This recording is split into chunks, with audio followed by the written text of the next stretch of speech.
So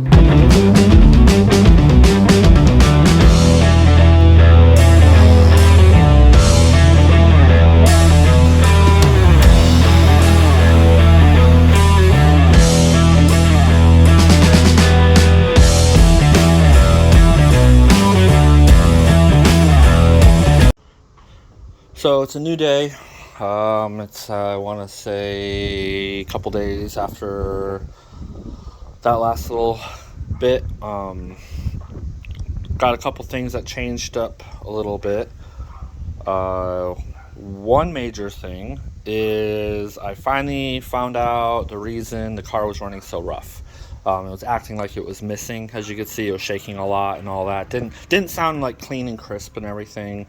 Didn't really rev very good. Kind of like it was missing a hole, either like a injector or one of the coils weren't firing or something like that. And that's due to my own fault. So when I first built the gray Festiva, that was on microsquirt. And the way they wire their coils is different than how Fuel Tech does their coils. And I think in the previous video I was mistaken also when I was talking about the wiring on the coils here. But on the microsquirt, when you wire your coils up, you wire them in the order of the firing order. So the computer basically it knows, okay, you got 4 cylinders and 4 coils, and it just basically goes 1 2 3 4 1 2 3 4. You have to wire it into your firing order, which most 4 cylinders are 1 3 4 2. Sorry, 1 3 4 2. So you'd have to wire your coils so that it fires as it goes 1 2 3 4. It's actually firing 1 3 4 2. Now with Fuel Tech's a little different. Fuel Tech, you can go in and change the firing order if you really want to, but it's a much smarter computer. So when you wire these, you actually just wire it 1 2 3 4. The computer, and you put in your firing order when you're setting up your tune and everything, your initial tune, and it knows your firing order is 1 3 4 2. So it automatically changes how it fires those. So basically I had all of these. Well, one was right. That's the only one that's right because it always starts with 1. The other 3 were not correct. So it was, and that's how I ended up wiring it. So that's why it was so freaking rough. But since that last other video, I have been doing some other stuff. Fan is for the most part wired in. What else? I took the cardboard off the front intercooler now. Alternator is actually wired into the car. I did a lot of wire cleanup. Now looks a lot better. I am not a professional wirer. I know enough to get it done.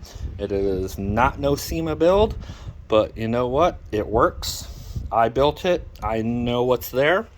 So yeah, I mean, the engine bay is definitely getting pretty cramped in here. Luckily, I think there is only one thing left I need to put in here, and that is a breather box. I'm going to have to put a breather system on here, especially since we're going to be pushing probably 30 pounds of boost through here and stuff. I definitely need to do some type of catch can breather type of deal, which I already have that. I gotta figure out real estate. That's kind of a premium right now in this thing. Other part is I made this bar to bolt in here. I still do need to make a tab for the radiator, but with these lines, this thing stays pretty solid. But just need to make some type of little L-brack or something that'll bolt to here. Not exactly sure, but I'll come up with something. I always do. But that kind of opens it up a little bit. What else? The clutch. I got the clutch line is installed. ran into the car to the clutch. I have not bled it yet. Like I said, I've just been picking at little things. Other thing, hydro brake is installed there. Well, 90% installed. I still got to drill 2 holes for mounting for it, but I do have it for the most part is plumbed in, basically. Let me switch around to the other side, make it much easier to see. Let's get in here. So I know it is. Is my lens really dirty? Probably is. So it is installed. I gotta get some long bolts. I don't have anything long and thin enough for this. Right now it's just zip tied to this little bracket I made to the side. But my proportioning valve's right here, so I can change the bias on my brakes. So easy squeezy in here. I got the one line that goes from master cylinder, and kind of hard to see, runs up here, goes to my bias. My bias then goes to the hydro brake, and then I gotta run to the store. I need to get one more fitting. It is the exact one is what's on my proportioning valve, so I already know which one that is. But I just got to get a fitting in here. I still have a little bit of line left. I think I'm gonna just make it without having to buy some more brake line. The stuff's not cheap, but it's not expensive either. But it only comes in like 25-foot rolls. So I'd hate to have to buy a 25-foot roll for all of a foot or two I need. Shifters installed. It looks like it's super close, but it doesn't interfere. I can bend this a little bit more and make it so it's not real close to the shifter, but shifter's in. So then the other thing, as you probably noticed, dash is setting in here. Don't mind the duct tape. Duct tape is kind of just holding this right now. So in order for me to get this dash into the car here, because of the way the roll cage and all that is, the dash, I just cut the dash in half. That way it can get put back through here and back over there. I had to cut a little bit of the bottom out. I do have some ABS plastic sheets and stuff. I want to make like a filler strip in here. I'm going to do something with the bezel and probably end up putting some gauges, auxiliary gauges in here, like maybe like a speedometer right in the middle here. So kind of like the GPS speedometer I have in the Gray Festiva. And then the other thing I did is I got the Fuel Tech Nano and the Fuel Tech mounted. Got that all installed. So that looks really good. I am very happy with that. I was almost going to come off of like here. They have these brackets that kind of like bolt to these steering shafts and stuff in different diameters. And I was going to kind of like place it up here, but then I was kind of messing with it. I'm like, you know what? I can replicate what I did for the gray car over there, because I really liked how it looks, especially going down the road. You don't have the sun glaring on it. I was almost thinking about not putting a dash in here and just keeping it open roll bar, but I didn't really like the look of that. You know, I do still want this to kind of resemble a regular car in a way. I know I've kind of really went past all of the regular car. Side exit exhaust, full roll cage, and still love the headliner every time I get in here. It hasn't drooped or nothing, so still looks really good. But yeah, what else? Yeah, I still have wiring to clean up in here. Don't mind what's back there. That's still just unterminated wiring yet. I have stuff for like the nitrous control, 2-step. I am putting a scramble button, as it's called, in here to up the boost on demand. That way, if I'm doing any like roll racing or just I seem to have gotten like really good, a good hookup going down the track, this, that, and I want to just give it some more beans. I can hit the scramble button, put down some more power. But yeah, I just got to do some cleanup. I know it looks like an absolute mess, but most of it all that's labeled, and it just got to be tied up and neat, get a little neater. I know what it all is. Like I said, it's all at least labeled all here and stuff. That way I know what it goes to. Still need to make my other door panel. I do have the material. I need to make it for that side. That way it looks closed. Plus, need to still put like the pole handle and stuff like that on there. But we're getting it. We're getting stuff done. Other big problem that I actually ran into, and hence the reason this car is not running right now, is I have to redo the fuel system. Unfortunately. One thing I made a mistake in was thinking that as the fuel was going to the engine, that it would just naturally have vacuum to pull fuel into the tank, but not thinking about how the setup is. This does have a return and a vent, which wouldn't cause any vacuum suction. So pretty much it was, when I was trying to start it before, it was running out of gas because it was only what that little tank was. So for now, I am going to put an Ixnay on the surge tank, just to simplify things for now, because what I do have to, I did look up some tutorials and stuff like that on how to properly set those up, and I do need what's called a lift pump. It's just a pump that will just make sure that from the tank to the surge tank it keeps it full. It doesn't have to be anything crazy. It doesn't have to be like some crazy Bosch 044 type thing or whatever, but probably what I'll end up doing because they are pretty relatively cheap. But for now, I'm going to put in just a regular inline.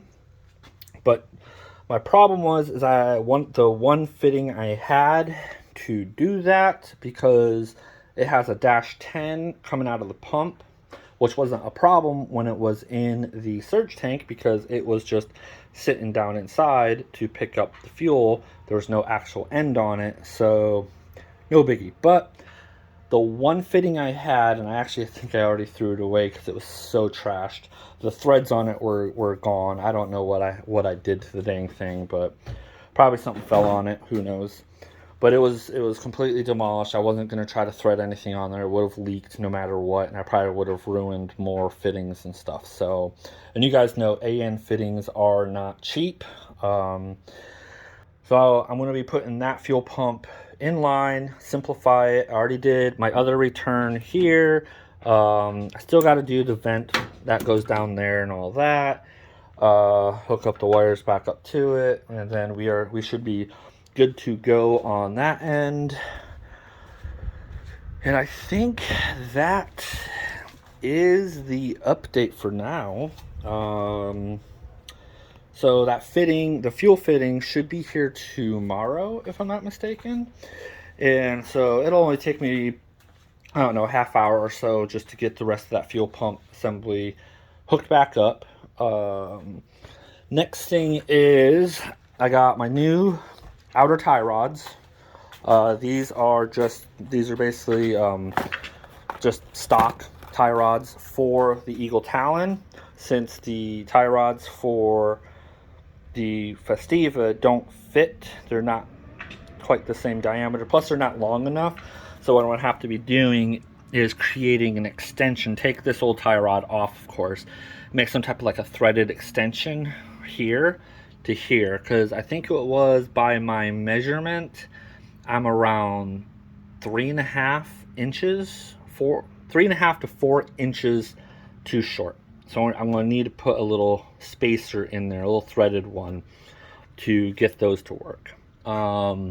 Suspension, to finish that up, I have gotten some bearings, and I need to make a little bearing plate that is going to end up, get these out of my way, that's going to end up having a sandwich down under here. I'm going to have to make some bolt holes here so that the hole system can pivot freely. That way it's not bound all up. That's some pretty easy work. I already got the bearings actually. So I just got to make some plates and all that. I just got to go get some thicker steel. I'm kind of running out of materials doing all these little things. But yeah, this thing I made over the weekend, pretty much just took it up, lined it up to the stock one, and I just made little slices in it, made a bend, welded it, grinded it. That way it kind of matches the factory contour and everything, then just bolted it up.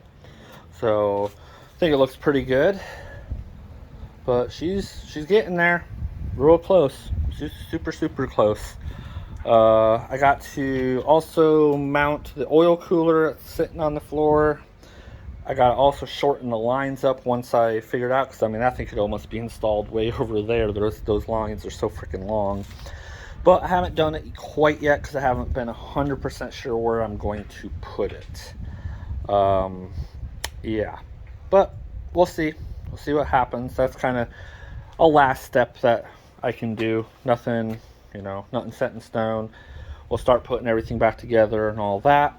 One thing I am going to, I'm probably going to have to post something here really soon, but I am going to need a driver's side fender. I really don't care what color, because this whole car needs to be sanded and repainted anyways.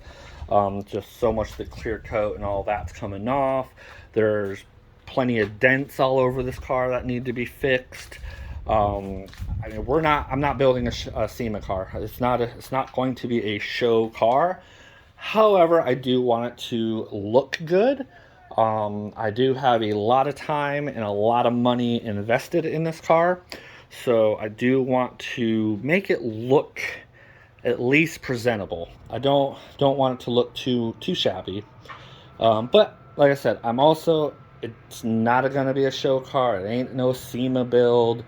At this point in time, if I had to have a rough guesstimate number, between buying the Talon for the driveline and the other components and everything, I probably have about $5,000. Yeah, I'd probably say somewhere around $5,000 into this build so far. Granted, that's me doing the labor, that's my time, that's not accounted for. So if somebody was having this built at a shop, of course, it probably would be a lot more money, a lot nicer. I do what I can. I'm not a professional. I've worked at a mechanic shop and all that before, but oil changes, brakes and this and that. It wasn't a high performance shop, so, but kind of self-taught. I do, just do what I can. I learn what I can. If I don't know it, I like to learn it, and that's how I go. It ain't no, like I said, ain't no SEMA build, but I think it's pretty nice. I think it's turning out pretty awesome, guys. So let me know what you all think. I said we're getting it down. We're cracking down right now, man. We're really getting close to being able to actually drive this thing here pretty soon. I am hoping. Oh man, I'm hoping maybe in the next 2 weeks. That's my goal. In the next 2 weeks, if anything, we at least maybe take it up and down the road and back in here in the next 2 weeks. Nothing crazy, no crazy boost, but just, yeah. So, alrighty, well, until next time, until the next update. I know it's been like a week or so since I have posted. I am back to work at like 75% capacity. So my time has gotten a little shorter at the house. I try to do the stuff after I get back from work, and all that. But until next time, y'all, have a good one.